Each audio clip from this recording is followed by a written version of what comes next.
Hi everybody, thanks for stopping by. This is one of the lessons on summary writing for the English A paper 2. Alright, welcome. Thank you for joining me. If you haven't subscribed as yet, hit the subscribe button, like and share to get more updates on how to start to prepare early for the CSEC exams. Now, in writing the summary, there are simple rules and guidelines to follow. The first one is to read the text quickly for main ideas. It means then that you skim what is there. Number 2 is that you look again at the passages to ensure you have all the main ideas.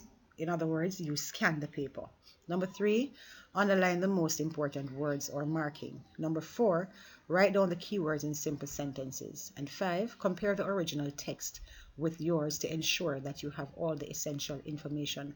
These are just some of the basic ways to start to write your summary writing. As the video progresses, you'll see an explanation of each of them.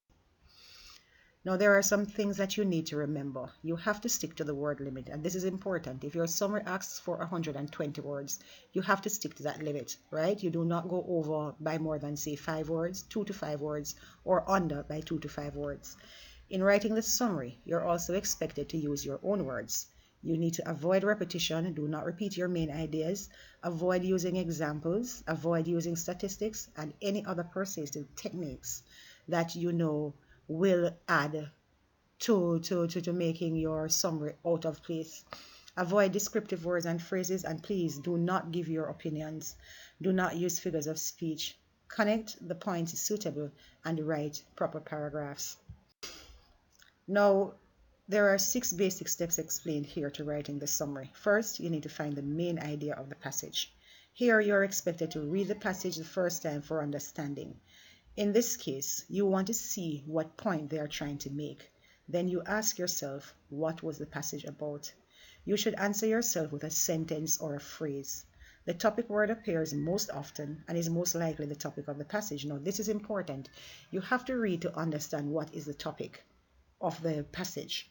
Then you have to figure out what is being said about this particular topic. Then you read the passage for a second time. What is the overall point being made about the topic word? You need to be able to see the bigger picture that is being presented by the passage. This is the main idea of the whole passage. And when you see this, you write it down. Now, the key to it, people, is that always write a summary after you read the passage for the second time. So what might be a good idea for the exam is that you read the passage first. You make your points, you go on to look at the other questions without even starting to write your summary as yet. And then you go back and you read the passage a second time.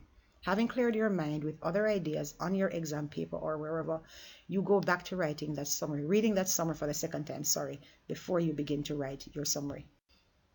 The supporting ideas. You have to find supporting ideas in the passage. Supporting ideas are the ones that are used to develop, explain, or expand on the main idea.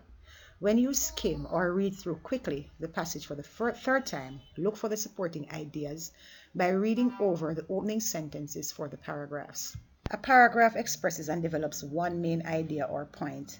Now, to make sure that your summary is on track, underline the topic sentences in the paragraphs and the key ideas in them. So you have to read each paragraph carefully and take note of what that main idea is that everything else in the paragraph reflects.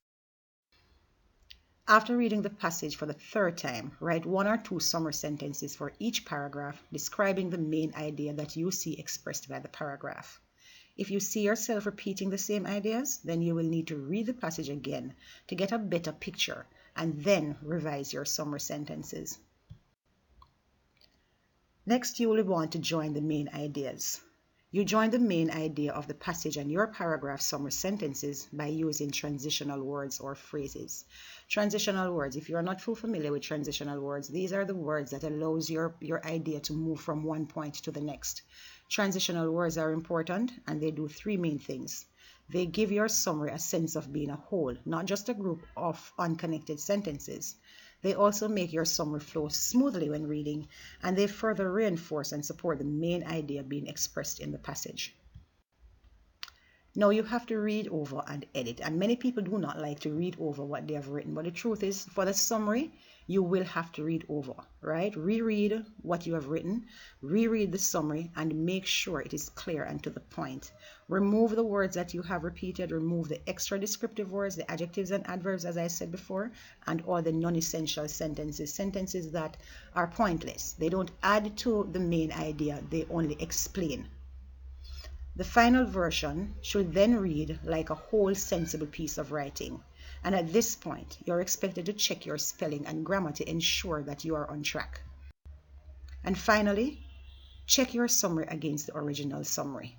Did you correctly describe the author's main idea and the essential points to support the topic? After having checked all of this, then you will make any necessary adjustments or changes to your summary. The summary writing, people, it's not a hard task to do. Once you get the idea that the summary is just your own words giving the main ideas, then it shouldn't be hard to write. The summary is only threatening because many people are afraid because it is a summary.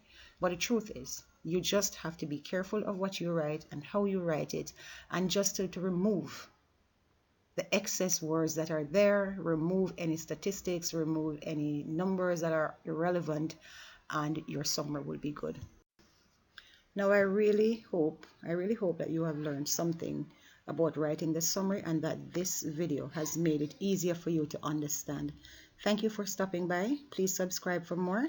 The earlier you start to prepare for your CXC exams, the better it is for you.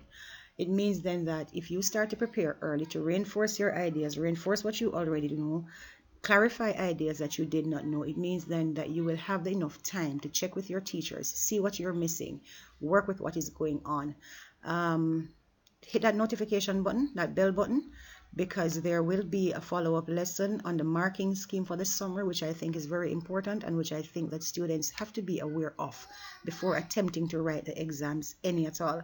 So stay tuned for more. Hit the notification button, hit the subscribe button, share, and thanks for stopping by.